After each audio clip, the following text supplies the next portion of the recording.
On this episode of Feasting on Film, we hit the studio for a dope portrait shoot. Me and my homie Lemzi chopped it up and we sat down and created some interesting images using some window lights, some studio lighting, and some dope cameras. Check this one out.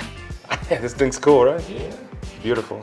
My homie Lemzi's a rapper, of course, so I had to let him spit a little bit to show you how it's done. You spit a bar then, I spit a bar well. This is where it gets ooka fella, East Ender, even out the bits. No bedtimes of a doubt in this. And of course the food part, you know we're not gonna forget the food. We hit the streets of Peckham looking for some dope food, and we found it. Nigerian food at its best. You don't wanna miss this. What is good? Welcome back to the channel. So today we got a Feasting on Film episode, but this is gonna be a little bit different. Typically I got a cameraman follow me around doing all this stuff, but he was sick this weekend, so I couldn't do that. So instead I'm gonna narrate this episode. Let's go ahead and jump right in. This week we found ourselves in East London at a nice cool studio that I found on piercepace.com.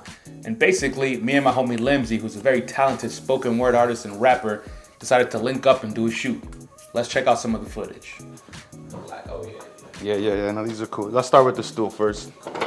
And I think I just want you to like, you know, just get comfortable somewhere. Exactly, yeah. I know what you're saying. I like what you're doing right now. What I want you to do is keep your head kind of a little bit down, but then you're gonna kind of just eyes up towards me a little bit.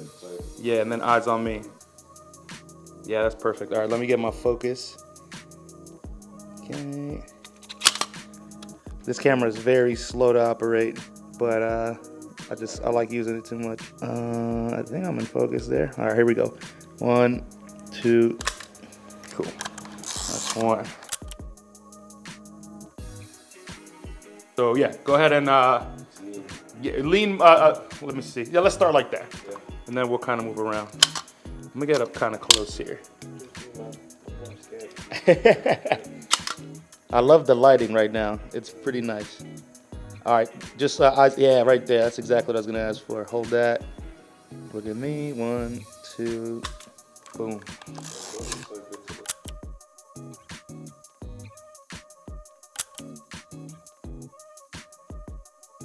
I decided to change a few things up and kind of move around the studio and see how else we can get creative. As you've seen with the lighting here, I've gone, you know, slightly cinematic, and what I mean by that is, you know, I've got almost like a backlit view. Basically, my key light, which is supposed to be the window here, is kind of on the far side of the image, you know, behind my subject, let's say. And I've actually cheated a little bit by using a Kino Flow bank kind of in front of the subject to kind of round out the light a bit more. If it was just window lighting, you'd have just light on kind of the side here, and it'd fall flat pretty quickly. But with that Kino light, I can actually, you know, cheat that light a bit and get it across the face a bit more. And that way it looks like the light is wrapping around his face, but we still have some really, really nice contrast and kind of shadow on the side closer to the camera. It's a little bit of a cinematic thing that I'm experimenting with, and you know, I'm enjoying it so far. All right, I want to get the hands involved. I think this is a good spot for you to kind of just, you know, start putting some of the hip hop into it. Just lean, yeah, lean on there. All right, I'm in focus there. Here we go. 1, 2, settings are right. 2, yeah, 2 good. Okay, we're good. Make sure I'm in focus again. All right, 1, 2, cool.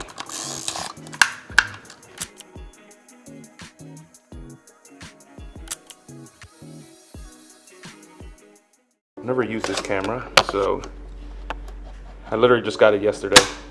It's a gift from one of my homies. What did he, okay, I think he said press here to bring this out? No, oh yeah, oh no, just pull it. Nope, that's not it. There we go. All right, I think this is the lens cover. Jeez. This thing's cool, right? Yeah. It's beautiful. Yeah, let's give it a rip. I got some instant film right here, so I should be able to see the results pretty quickly. I love using the Mamiya C330. It's a fantastic TLR, and I can't get enough of it. But for this episode, we had a very special guest, and that's this camera right here. As you can see, this is a very hefty 4x5 looking camera. This is a Polaroid 110, and my homie Albert, who I'll post some of his information in the description below, modded this camera and basically allowed me to get the lomograplok back onto this camera. So what does that mean? That means I can shoot what typically is for a 4x5 peel apart camera to shoot it onto instax wide film. So that means a whole lot of use out of this camera with film that is fresh and very, very readily available. You're not gonna catch me paying $50 for, 10 shots of the peel apart stuff. And $50 is wishful thinking. I'm pretty sure it's like $100 now. So anyways, let's go ahead and jump into that. That should theoretically give me a photo. Let's see. Yeah, F6 250. Okay. Let's see how this goes. That's good, man. All right. I'm telling you, this is literally the first time. Yeah. There we go. Shutter cocked. There you go. Now, I just got to focus. You're like, what the hell is going on here? Like... All right, don't move. Here we go. One. Oh, here's the viewfinder. Okay, we're in business. 1, 2. Okay. All right, so it comes out of right here on the bottom. So what we'll do is we'll turn this on. It's on, and then I'll press. And out comes a photo. Wow. So we'll let that develop for a second, and then we should be able to see our photo. Actually, we'll probably start seeing stuff pretty quickly. I don't think I actually took an image.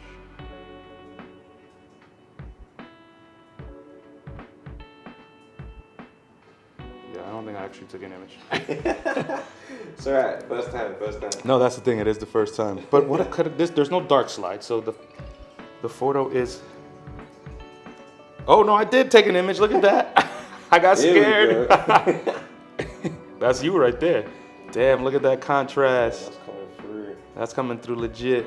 I got worried for a second. I was like, what the hell did I do wrong? Yeah, buddy. This camera's already worth it. And look how sharp this fucking thing is. Yeah, we're gonna shoot a lot of these. I have another pack. Look at the colors coming through and everything. Yeah, man, this is legit. Jeez. That lighting is on point too. Nice and contrasty on the side.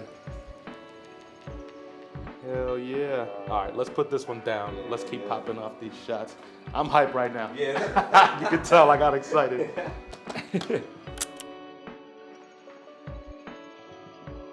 I'm thinking it might, hey, let's do one more on the stool. So you kind of just like chilling on the stool. We got a bit more stuff around you. And then, now I like this profile shot. Let's do that first. Here we go. 1, 2. Nope, I didn't cock the shutter yet. There we go. Yeah, exactly.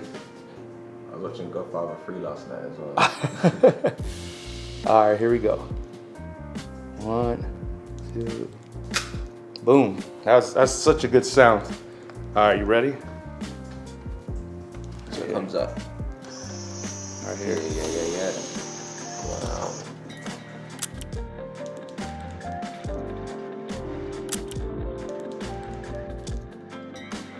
It's fucking dope.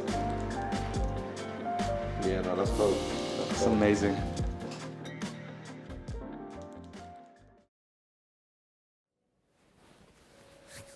Yeah.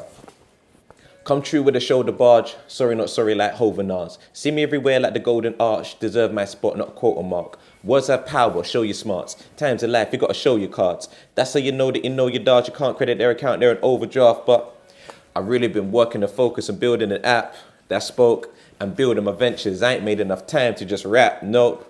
Check on my singles or the music, man, you know I still do this, right? Last year showed that it's peak if I out here and don't adapt. Though I'd rather rap in style and rhythms than track algorithms.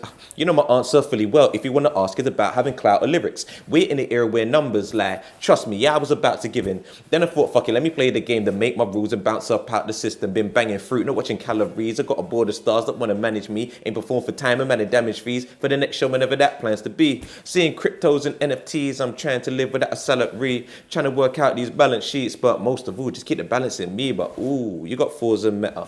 I can see how they're forced and set up. Don't make sense like Forks and Ever. We're Champions League, that's 4-4 better. Fine wine imported, not bought with tenors. Fruit and rum, not pork and Stella. Paddle shits creep, my oars are wetter. That's effortless stuff, learn all from effort. Things have happened, things will happen. I can't say that I never fall to pressure. Anytime I rise from taking an L though, that's how I know that the Lord is better. Prince Andrew's still running around free. That's why I think that the laws are mess up. Heart on my sleeve, if you don't believe, you could touch and feel that you're to pressure. Say I'm late, nah mate. Right on time, man, that's the error. Word is bond. You know what I'm on. It's way deeper than a surface measure. This ain't about no intelligence factor. I know that my people are more than clever. You see the moves and you know that it's true. That I'm trying to be the big cheese more than feta, raw cheddar, raw mozzarella. It don't matter. Just come for the goat on that mountain walk. Clouded thoughts that are drowned in sauce. My brain is cooking up stormy weather. I want to spit on the world's best stage. And my goal in life in a Porsche leather. And if you spit a bar, then I spit a bar. Well, this is where it gets ooka fella. East Ender, even out the bits. No bad times of a doubt in this. Life so far, man, I'm proud of it. You could say that loud, even shout the shit. I want music to make you think or make you feel. Or say, yeah, I might just bounce to this. I don't care for the clout of shit. I just want to make a banger with someone like Alpha Mist. East Ender, even out the bits. No bad times of a doubt in this. Life so far, man, I'm proud of it. You could say that loud, even shout the shit. I want music to make you think or make you feel. Or say, yeah, I might just bounce to this. I don't care for the clout of shit. I just want to make a banger with someone like Alpha Mist. Yeah.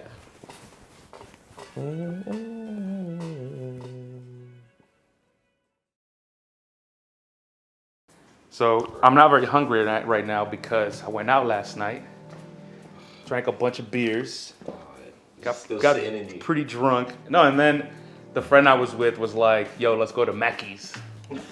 As I What time is this? It's like late. This is like fucking 12:30 at night.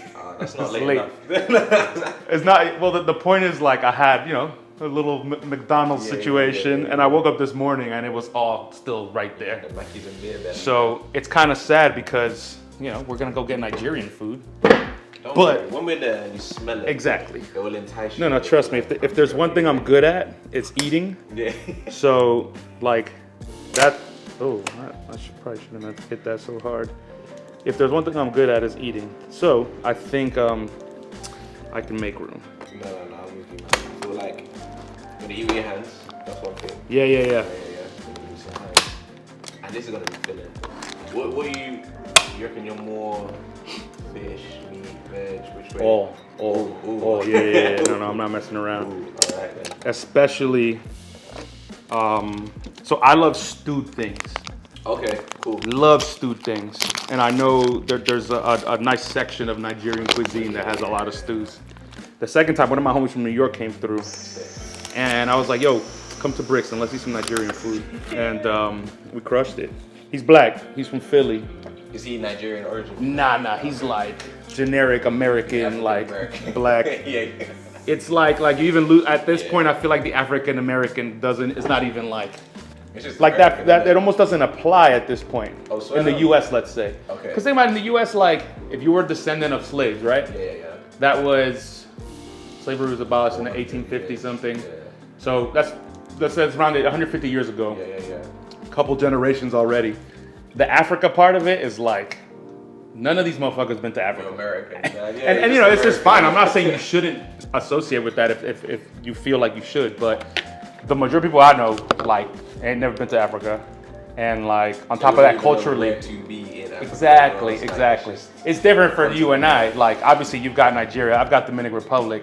That's one generation. Yeah. Like, my parents are from there, Yeah. So like, I'm connected, but I feel like in the US, a lot of black people just like don't really know. No, It's the shitty part of the legacy of all that. Yeah, no, I remember being in New York a few years ago. Yeah. Someone asked me, like, this older, he's probably like middle-aged black guy. Yeah. And he's like, oh, where you from? And I was like, oh, London. He's like, no, where you from? I was like, oh, okay, yeah, I'm from Nigeria, ethnicity-wise, isn't it? From this part, Yoruba, and also a place called Nkenya. I was like, okay, so what about, it almost felt like he wanted me to ask him. So I was like, what about you? He's like, I don't know. I'm just African-American. I was like, yeah. Raw, because it's kind of, it's just like a full stop on that. Like your exploration, it doesn't go beyond the fact that you're in America and you are black. So you just so happen to be called African American. It's like, damn, you won't be able to find out. And it's funny that the African American part is almost PC now. It's Swear.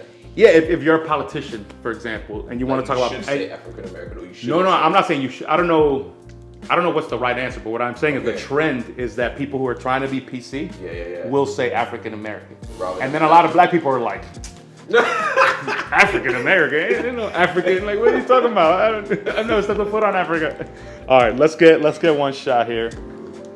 All right, hold that. I'm just gonna focus one more time just to be sure. All right, here we go. 1, 2. Am I pressing the wrong thing? Yeah. All right, here we go. 1, 2. Dope.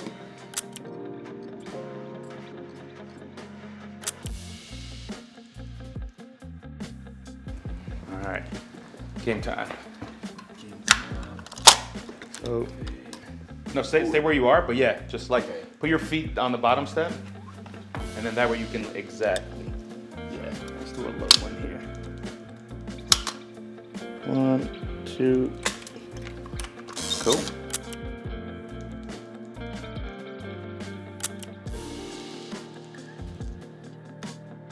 Keep that same pose. I'm just gonna back up. Trying to think how we can. Okay, yeah, get your arm up on the thing. Yeah, exactly. That's perfect. Yeah. All right. Yeah, don't look at me for this one. Or you could even close your eyes, up to you. All right, I'm just getting focused here. Give me a second. 1, 2. Okay, keep that. I'm just gonna come up close.